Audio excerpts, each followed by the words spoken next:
So I definitely want to take advantage of this time. If anybody has any questions, students, parents, family. Hey, hi. Hi, I just want to say your salsa concerto was one of the best I've ever heard. Thank you very much. Thank you.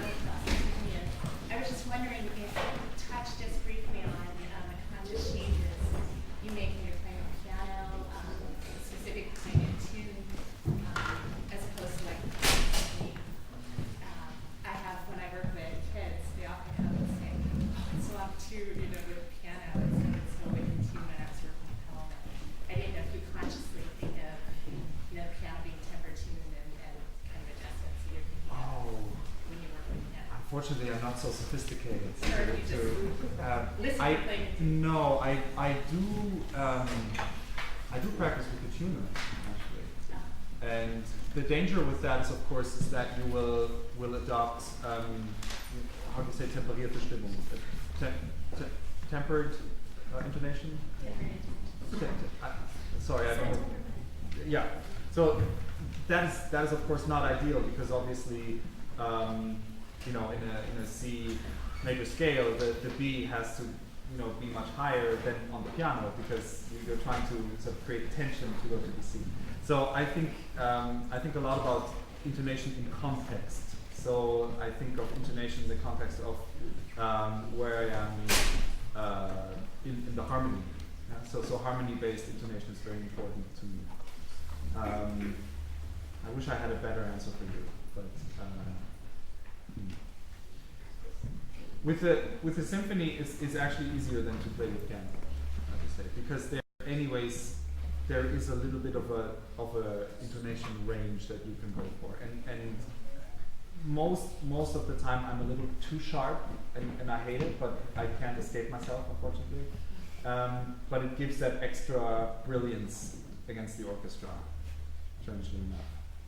And yeah, okay. I'm sorry, I don't have a good answer to that. That was interesting, though. Thank you. Yeah. What inspired you to play the cello? What inspired me to play the cello? Let's see. Now Blaise already knows the answer, because I needed to get away from the violin, so this was a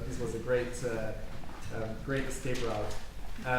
My biggest inspiration, of course, was my dad, who's also a cellist,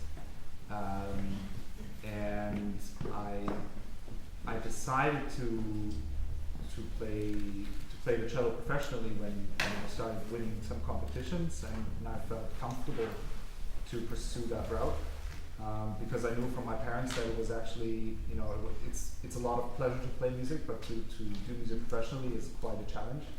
So yeah, after the competitions, I guess I felt comfortable enough to make that decision. What inspired you to play the cello? To learn the violin. And then I wanted to switch. You also play violin.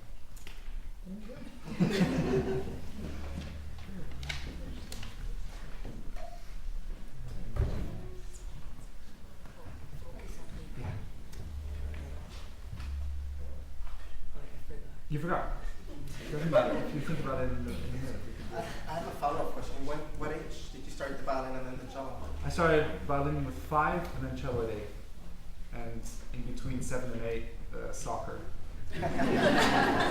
Brief career, but very passionate. Say something about the instrument playing and why you're playing a particular one, or Sorry.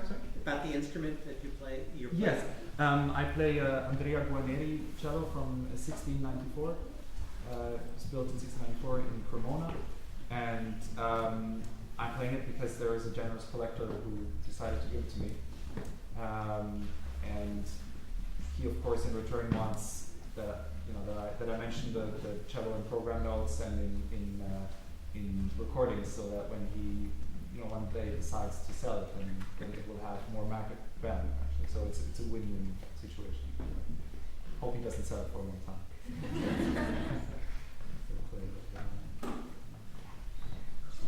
is your favorite composer?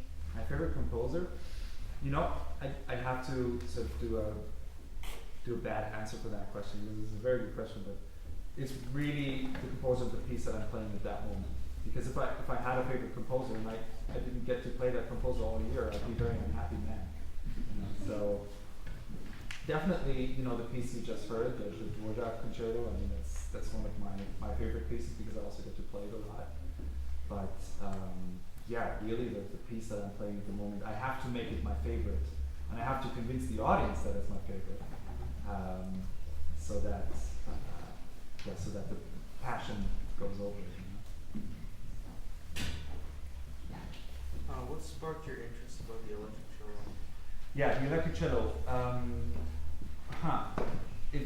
One day I came into class and there was this abandoned electric cello in the corner because Yamaha had sent my teacher one and he wasn't really interested, so I took it and I went to the basement where the jazz players had their amplifiers, and I pretended to turn into Jimi Hendrix for 2 weeks, and then when that was over, then I started looking for new sounds, and I hooked it up to my computer, routed the sound through Ableton at the time, and just started exploring what I could do with it. And I was so happy because what really inspired me was when you do this for a living, like you're trying to get every note right, like you're fighting constantly every day to get everything possible. Like you never can, because perfection is not part of the arts, unfortunately. You know,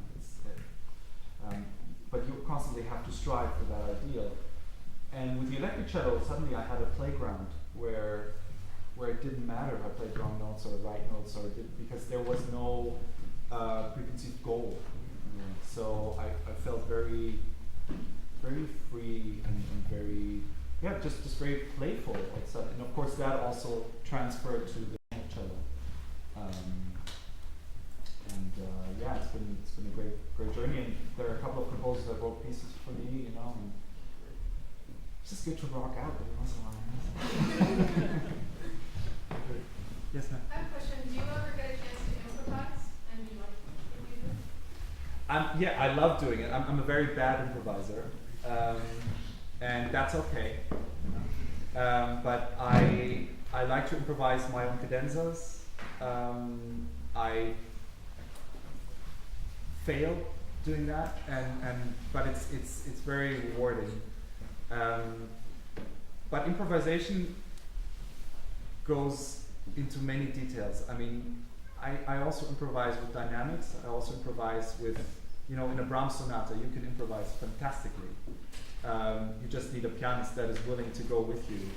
And so improvisation can happen on many levels, not just on free-form notes or improvising over a jazz standard or over a song.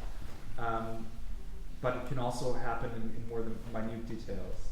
And that is what I try to instill in my students in Germany, is that they are willing to try out different versions and have 3 or 4 versions of the same passage just at hand if inspiration strikes, and then they have the tools to take route A or route B, with the same notes, of course, but with different direction, with different dynamic, with different intention. And so, improvisation is happening in a lot of Yeah, how do you keep all the tempos and dynamics, connected to the certain phrases so that you don't mix them up? Because you seem to have great command of this phrase, this tempo, this dynamic. So how do you keep them from? We have several thousand in your head, so how do you keep them from mixing up? Yeah. Well, first of all, I really try to memorize the music photographically, so that I really have all the dynamics and tempo changes really ingrained in my system. And some composers like Bach, for example, they don't give you any indication, unfortunately, because we would love to have more information. And then you have somebody like Edward Elgar, who over every third note writes like a tenuto or a caret or a hat or like a sforzato. He has so much variety, but all the different markings mean actually quite drastically different things. So I think if you're attuned to that, you can have a very rich interpretation just by what you're actually reading, if you take the markings seriously. So that's why I'm so interested in them and studying them so closely, because I feel, it's a great service just what we have already, and then you can add a little salt and pepper here and there, but you already have so much in the text. And what I was talking about before, I bought this manuscript of the Dvorak concerto, which now is published as a facsimile, and it's a difference when you read a printed sforzato and you see how somebody out of the spur of the moment just wrote sforzato, or an accent is like, wow, So in a way, the way composers write things also have an emotional content, and especially with Schubert, it's very interesting when you look at the edition of Peters of Schubert works, all the accents are written as diminuendos, because he was just like, and so they thought, oh yeah, it's a long thing, so we're gonna put a diminuendo in print. But actually, there was a big distinction that sometimes there is a diminuendo, but sometimes it's just a huge accent, And so it really is worth, if you have the possibility to go back to the manuscript, it's such a source of information. It really reads like an detective novel. It's fantastic. It's exciting. Yeah, it is exciting. It is. It's very geeky. It's very exciting.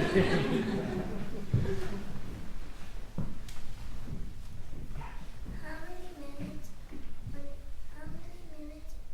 practice when you said okay? Good question. I had to start out with, I think, about 15 minutes in the beginning, and then my parents would practice with me, but very soon, my teacher said that I should not practice minutes, but I should set goals for each practice session and just try to fulfill those goals. So let's say on Monday I focus on page 1 of my piece, and then just try to focus on playing intonation right, for example. And then if I got that right, then I made a check, and then that would be over. And the interesting thing is when you work for goals, you don't count the minutes anymore, and the time flies by. So you might find yourself one day looking at the clock and half an hour has passed, and you're like, wow, record. So try to set certain goals when you practice, and just sometimes